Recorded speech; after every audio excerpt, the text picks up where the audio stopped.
ಚಿತ್ರದುರ್ಗ ಜಿಲ್ಲೆಯ ಚಳ್ಳಕೆರೆ ತಾಲೂಕಿನ ದೇವರಮರಕುಂಟೆ ಗ್ರಾಮದ ಖಾಸಗಿ ಪ್ರೌಢಶಾಲೆಯಲ್ಲಿ ಅನ್ನ ಮತ್ತು ಬಜ್ಜಿ ಸೇವಿಸಿದ ಬಳಿಕ ಸುಮಾರು 25ಕ್ಕೂ ಹೆಚ್ಚು ವಿದ್ಯಾರ್ಥಿಗಳು ಅಸ್ವಸ್ಥಗೊಂಡ ಘಟನೆ ಇಂದು ನಡೆದಿದೆ. ಅಸ್ವಸ್ಥಗೊಂಡ ವಿದ್ಯಾರ್ಥಿಗಳನ್ನು ತಕ್ಷಣ ಚಳ್ಳಕೆರೆ ಸಾರ್ವಜನಿಕ ಆಸ್ಪತ್ರೆಗೆ ದಾಖಲಿಸಿ ಚಿಕಿತ್ಸೆ ನೀಡಲಾಗುತ್ತಿದ್ದು, ಮಕ್ಕಳ ಅಸ್ವಸ್ಥಗೊಂಡ ಸುದ್ದಿ ತಿಳಿಯುತ್ತಿದ್ದಂತೆ DDPI MR Manjunath, BEO KS Suresh, EO H Shashidhar, PDO Shashikala, ಶಾಲೆಯ ಕಾರ್ಯದರ್ಶಿ ಬೋರಣ್ಣ, ಪೋಷಕರು ಆಸ್ಪತ್ರೆಗೆ ಧಾವಿಸಿ ವಿದ್ಯಾರ್ಥಿಗಳ ಆರೋಗ್ಯವನ್ನು ವಿಚಾರಿಸಿದ್ದಾರೆ. ವಿದ್ಯಾರ್ಥಿಗಳು ಅನ್ನ ಮತ್ತು ಬಜ್ಜಿ ಸೇವಿಸಿದ ಬಳಿಕ ವಾಂತಿ, ಹೊಟ್ಟೆ ನೋವು ಸೇರಿದಂತೆ ಅಸ್ವಸ್ಥತೆಯ ಲಕ್ಷಣಗಳು ಕಾಣಿಸಿಕೊಂಡಿರುವುದಾಗಿ ತಿಳಿದು ಬಂದಿದೆ. ವಿದ್ಯಾರ್ಥಿಗಳು ಆಸ್ಪತ್ರೆಗೆ ದಾಖಲಿಸಲಾಗಿದ್ದಂತೆ ಸರ್ಕಾರಿ ವೈದ್ಯರಾದ ಡಾಕ್ಟರ್ ಜಯಲಕ್ಷ್ಮಿ ಹಾಗೂ ಡಾಕ್ಟರ್ ಪಂಕಜ ಇವರು ವಿದ್ಯಾರ್ಥಿಗಳಿಗೆ ಚಿಕಿತ್ಸೆ ನೀಡುತ್ತಿದ್ದಾರೆ.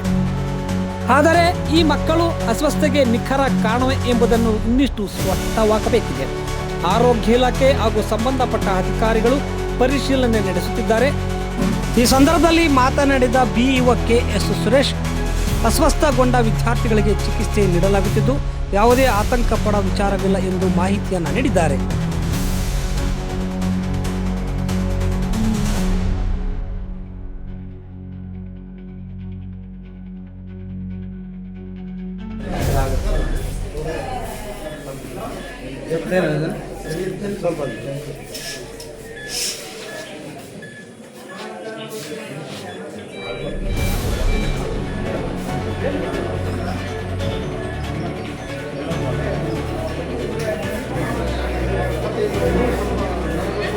ಯಾಕಾಯ್ತು